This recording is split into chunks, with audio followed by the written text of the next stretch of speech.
I'm outraged by it all. I don't think anybody should be forced to carry a pregnancy that they don't want to. Look, this law that has been changed, this federal law, as you've explained, means now different states will make their own minds up. A lot of those red states have already said they will outright ban abortion, except in a situation where the mother's life is at risk. So they're not counting any other reasons why a woman would want to have an abortion.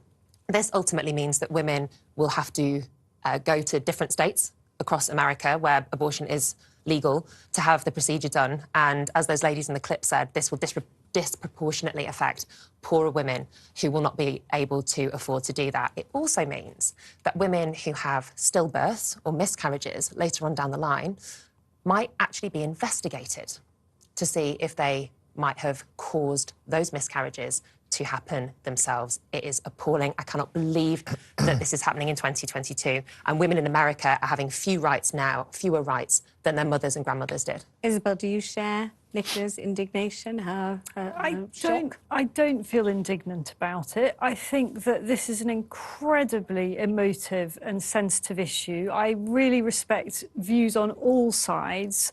The one view I don't respect is the notion that you should be able to abort a pregnancy right up until the last stage. I find that really obscene. And there is a state in America where that is legal. One state, Colorado, yeah. Yeah, I mean, I find that astonishing. I mean, the number of abortions in the US is huge. You know, almost 1 million. I looked at the figures today. They fluctuate a bit, but there's a huge number of terminations.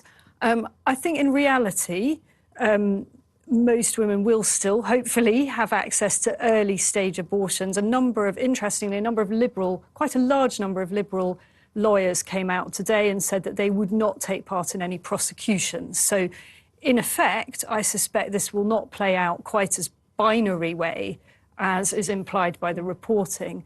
And I have just a different perspective on this, I suppose, because I lost 4 pregnancies to miscarriage.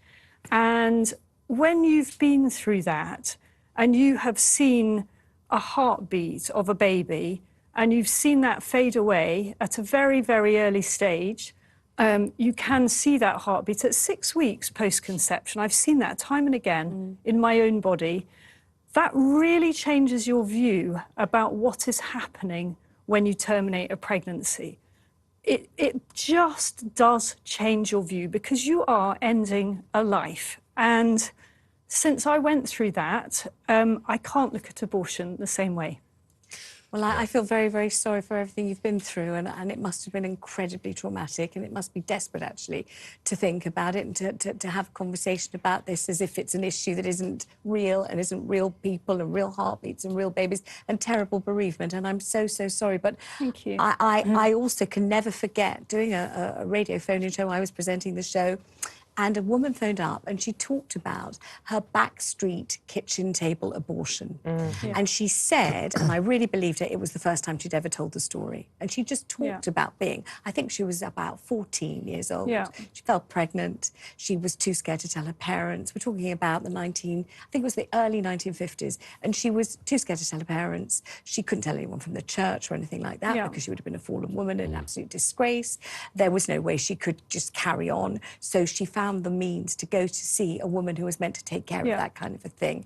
And she talked about the procedure. I mean, I'm not going to horrify you by talking about the insanitary conditions, the agony, the hemorrhaging afterwards, the guilt, the sorrow, the grief. I don't think she was ever able to have a baby after And we that. should not ever go back to that. And that's the thing that worries me so much, because as that woman who worked at the clinic said, the problem of unwanted pregnancies won't go away. You can change the law about abortion, but you've still got women who are pregnant with a baby they don't want, that they can't afford, that has come at the wrong time, that they're just emotionally not equipped to deal with.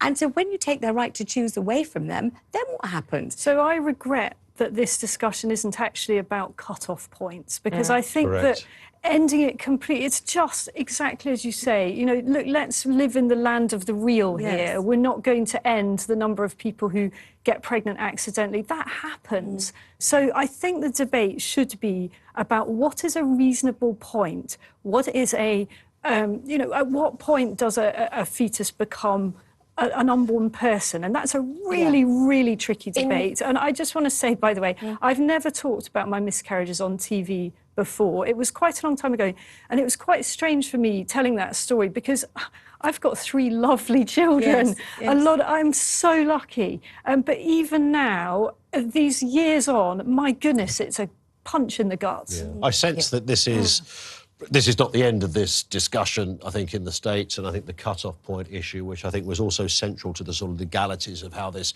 Supreme Court was looking at what was there, what wasn't there in the legislation, etc. So I think there'll be more of that. What I do find interesting, on a slightly separate point, is that some of the people who are shouting the loudest and speaking the loudest about how this is an outrage and you are killing, another human, even if it's only 3 days old, are also simultaneously the very people that suggest you should be able to carry a gun and shoot somebody's face off if you catch them on your front lawn.